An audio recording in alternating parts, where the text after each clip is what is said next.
more than half the defense budget goes to defense contractors. Less than a quarter of the defense budget goes to actual service members, their salaries and their benefits. And so who's getting paid by that nearly $1 trillion budget? It's the Raytheons, the Lockheed Martins, and the Boeings who build missiles, bombs, and everything else, and tanks. I think that is a moral failure because that $900 billion could pay for a lot of other things. Even a fraction of that could pay for a lot of other things besides killing people overseas. For example, this ACA subsidy debate.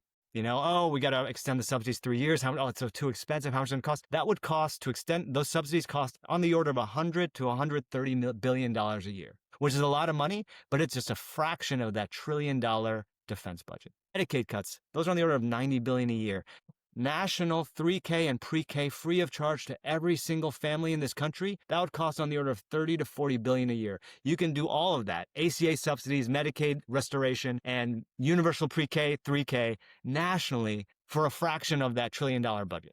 Let's start with that. Even just looking at the increase for this year, the increase of the last week's National Defense Authorization Act budget, that increased the Pentagon budget by an additional $8 billion. Just that $8 billion increase could give free daycare to 600,000 families through an expansion of Head Start. It could pay for 2 billion free lunches for school children every single year. So what the hell are we doing with this money? Why are we sending billions to kill people and kill children overseas when we could be caring for our own kids here with free daycare and free lunches? I think that is a basic common sense question that we should be asking our leaders in Congress who are continuing to approve increasing, ballooning Pentagon budgets year after year after year. And because they owe it to their donors, it's a direct line? I think there